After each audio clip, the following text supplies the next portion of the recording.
Thank you for joining me today as we continue our storybook adventure with Anna Green Gables, Chapter 26, The Story Club is Formed. Junior Avonlea found it hard to settle down to humdrum existence again. To Anne in particular, things seemed fearfully flat, stale, and unprofitable after the goblet of excitement she had been sipping for weeks. Could she go back to the former quiet pleasure of those faraway days before the concert? At first, as she told Diana, she did not really think she could. "I'm positively certain, Diana, that life can never be quite the same again as it was in those olden days," she said mournfully, as if referring to a period of at least 50 years back. "Perhaps after a while I'll get used to it. But I'm afraid concerts spoil people for everyday life. I suppose that is why Marilla disapproves of them. Marilla is such a sensible woman. It must be a great deal better to be sensible, but still, I don't believe I really want to be a sensible person. Because they're so unromantic. Miss Lynde says there's no danger of my ever being one, but you can never tell. I feel just now that I may grow up to be sensible yet, but perhaps that is only because I'm tired. I simply couldn't sleep last night for ever so long. I just lay awake and imagined the concert over and over again. That one splendid thing about such affairs, it's so lovely to look back to them." Eventually, however, Avonlea School slipped back into its old groove and took up its old interest. To be sure, the concert left traces. Ruby Gillis and Emma White, who had quarreled over a point of precedence in their platform seats, no longer sat at the same desk, and a promising friendship of 3 years was broken up. Josie Pye and Julia Bell did not speak for 3 months because Josie Pye had told Bessie Wright that Julia Bell's bow, when she got up to recite, made her think of a chicken jerking its head, and Bessie told Julia. None of the Sloanes would have any dealings with the Bells, because the Bells have declared that the Sloanes had too much to do in the program, and Sloanes had retorted that the Bells were not capable of doing the little they had to do properly. Finally, Charlie Sloane fought Moody Spurgeon McPherson because Moody Spurgeon had said that Anne Shirley put on airs about her recitations, and Moody Spurgeon was licked. Consequently, Moody Spurgeon's sister, Ella May, would not speak to Anne Shirley all the rest of the winter. With the exception of these trifling frictions, work in Miss Stacy's little kingdom went on with regularity and smoothness. The winter weeks slipped by. It was an unusually mild winter, with so little snow that Anne and Diana could go to school nearly every day by way of the birch path. On Anne's birthday, they were tripping lightly down it, keeping eyes and ears alert amid all the chatter, for Miss Stacy had told them that they must soon write a composition on a winter's walk in the woods, and it behooved them to be observant. "Just think, Diana, I'm 13 years old today," remarked Anne in an awed voice. "I can scarcely realize that I'm in my teens. When I woke this morning, it seemed to me that everything must be different. You've been 13 for a month, so I suppose it doesn't seem such a novelty to you as it does to me. It makes life seem so much more interesting. In 2 more years, I'll be really grown up. It's a great comfort to think that I'll be able to use big words then without being laughed at." "Ruby Gillis says she means to have a beau as soon as she's 15, said Diana. "Ruby Gillis thinks of nothing but beaux," said Anne disdainfully. "She's actually delighted when anyone writes her name up in a take notice for all. She pretends to be so mad, but I'm afraid that it's an uncharitable speech. Mrs. Allen says we should never make uncharitable speeches, but they do slip out so often before you think, don't they? I simply can't talk about Josie Pye without making an uncharitable speech, so I've never mentioned her at all. You may have noticed that I'm trying to be as much like Miss Allen as I possibly can, for I think she's perfect. Miss Allen thinks so too. Miss Lynde says Mr. Allen thinks so too. Mrs. Lynn says he just worships the ground she treads on, and she doesn't really think it's right for a minister to set his affections so much on a mortal being. But then, Diana, even ministers are human and have their besetting sins just like everybody else. I had such an interesting talk with Mrs. Allen about besetting sins last Sunday afternoon. They are just a few things it's proper to talk about on Sundays, and that is one of them. My besetting sin is imagining too much and forgetting my duties. I'm striving very hard to overcome it, and now that I'm really 13, perhaps I'll get on better. In 4 more years, we'll be able to put our hair up, said Diana. Alice Bell is only 16 and she's wearing hers up, but I think that's ridiculous.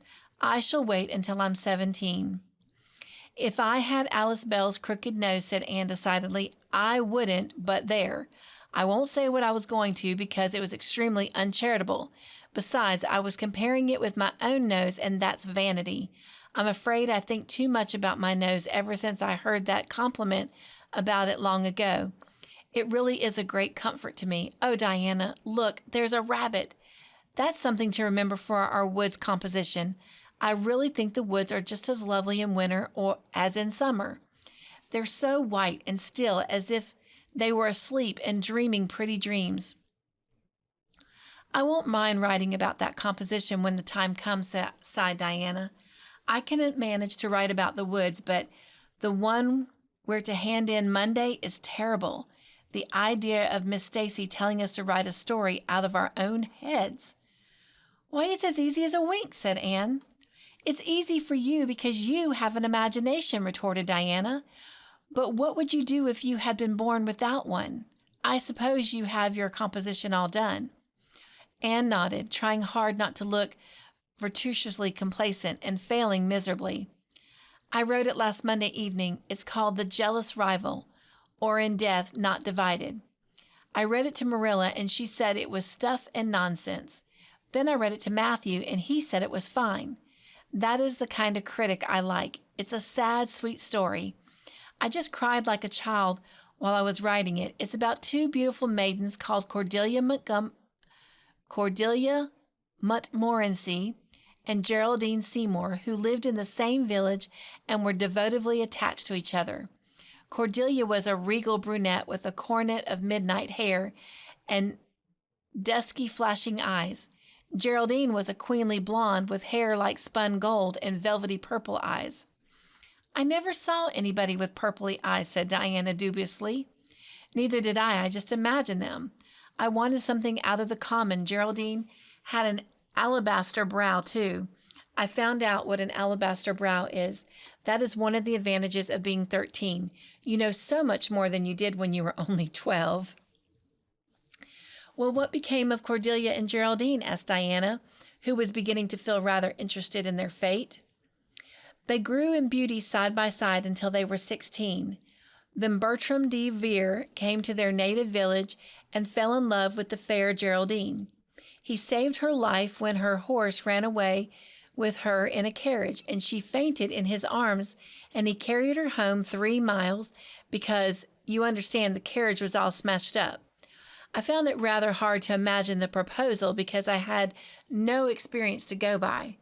I asked Ruby Gillis if she knew anything about how men propose because I thought she'd likely be an authority on the subject, having so many sisters married.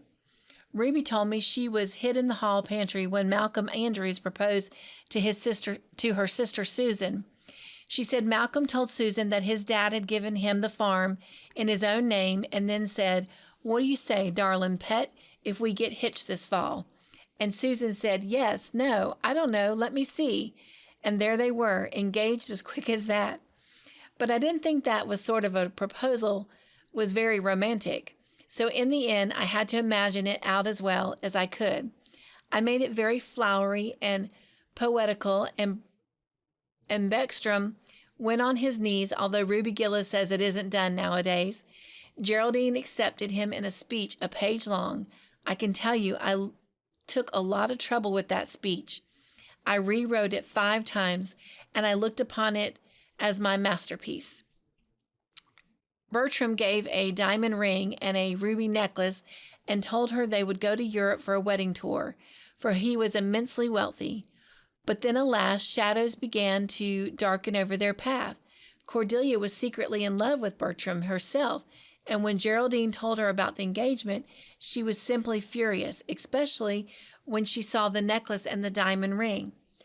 All her affection for her friend, the same as ever. Wait a minute. All her affection for Geraldine turned to bitter hate, and she vowed that she would never marry Bertram. But she pretended to be Geraldine's friend the same as ever. One evening they were standing on the bridge over a rushing, turbulent stream, and Cordelia, thinking they were alone, pushed Geraldine over the brink with a wild, mocking, "Ha, ha, ha." But Bertram saw it all, and he at once plunged into the current, exclaiming, "I will save thee, my peerless Geraldine." But alas, he had forgotten he couldn't swim, and they were both drowned, clasped in each other's arms. Their bodies were washed ashore soon afterwards. They were buried in the one grave, and their funeral was most imposing. Diana, it's so much more romantic to end a story up with a funeral than a wedding. As for Cordelia, she went insane with remorse and was shut up in a lunatic asylum. I thought that was a poetical retribution for her crime. "How perfectly lovely," sighed Diana, who belonged to Matthew's school of critics. "I don't see how you can make up such thrilling things out of your own head, Anne. I wish my imagination was as good as yours." "It would be if you would only cultivate it," said Anne cheeringly. "I just thought of a plan, Diana. Let you and me have a story club all of our own and write stories for practice. I'll help you along until you can do them by yourself. You ought to cultivate your imagination, you know. Miss Stacy says only we must take the right way. I told her about the haunted wood, but she said we went the wrong way about it in that." This was how the story club came into existence. It was limited to Diana and Anne at first, but soon it was extended to include Jane Andrews and Ruby Gillis, and one or two others who felt that their imaginations needed cultivating. No boys were allowed in it, although Ruby Gillis opined that their admission would make it more exciting, and each member had to produce one story a week. "It's extremely interesting," Anne told Marilla. "Each girl has to read her story out loud, and then we talk it over. We're going to keep them all sacredly and have them to read to our descendants. We each write under a nom de plume. Mine is Rosamond Montmorency. All the girls do pretty well. Ruby Gillis is rather sentimental. She puts too much love-making into her stories, and you know too much is worse than too little. Jane never puts any because she says it makes her feel so silly when she had to read it out loud. Jane's stories are extremely sensible. Then Diana puts too many murders into hers. She says most of the time she doesn't know what to do with people, so she kills them off to get rid of them. I mostly always have to tell them what to write about, but that isn't hard, for I've millions of ideas." "I think this story writing business is the foolishness yet," scoffed Marilla. "You'll get a pack of nonsense into your heads and waste time that should be put on your lessons. Reading stories is bad enough, but writing them is worse." "But we're so careful to put a moral into them all, Marilla," explained Anne. "I insist upon that. All the good people are rewarded, and all the bad ones are suitably punished. I'm sure there must have a wholesome effect. The moral is the great thing. Only they laughed in the wrong places. The moral is the great thing. Mr. Allen says so. I read one of my stories to him and Mrs. Allen, and they both agreed that the moral was excellent. Only they laughed in the wrong places. I liked it better when people cry. Jane and Ruby almost always cry when I come to the pathetic parts. Diana wrote her Aunt Josephine about our club, and her Aunt Josephine wrote back that we were to send her some of our stories, so we copied out 4 of our very best and sent them. Miss Josephine Barry wrote back that she had never read anything so amusing in her life. That kind of puzzled us because the stories were all very pathetic and almost everybody died. But I'm glad Miss Barry liked them. It shows our club is doing some good in the world. Miss Allen says that ought to be our object in everything. I do really try to make it my object, but I forget so often when I'm having fun. I hope I shall be a little like Miss Allen when I grow up. Do you think there is any prospect of it, Marilla?" "I should say there was a great deal," was Marilla's encouraging answer. "I'm sure Miss Allen was never such a silly, forgetful little girl as you are." "No, but she wasn't always as good as she is now either," said Anne seriously. "She told me so herself. That is, she said she was a dreadful mischief when she was a girl and was always getting into scrapes. I felt so encouraged when I heard that. Is it very wicked of me, Marilla, to feel encouraged when I hear that other people have been bad and mischievous? Miss Lynde says it is. Miss Lynde says she always feels shocked when she hears of anyone else having been naughty, no matter how small they were. Miss Lynde says she once heard a minister confess that when he was a boy, he stole a strawberry tart out of his aunt's pantry, and she never had any respect for that minister again. Now, I wouldn't have felt that way. I'd have thought it was a real noble of him to confess it, and I've thought what an encouraging thing it would be for small boys nowadays who do naughty things and are sorry for them to know that perhaps they may grow up to be ministers in spite of it. That's how I feel, Marilla." "The way I feel at present, Anne," said Marilla, "is that it's high time you had those dishes washed. You've taken half an hour longer than you should with all your chattering. Learn to work first and talk afterwards." Well, thank you for joining me today for this storybook adventure. I look forward to joining you once again in the next one. Until then, be joyful, stay crafty in your own way, make your own joyful creations, and above everything else, remember, you are important, you are loved, and be an exclamation. Nugs and JOY!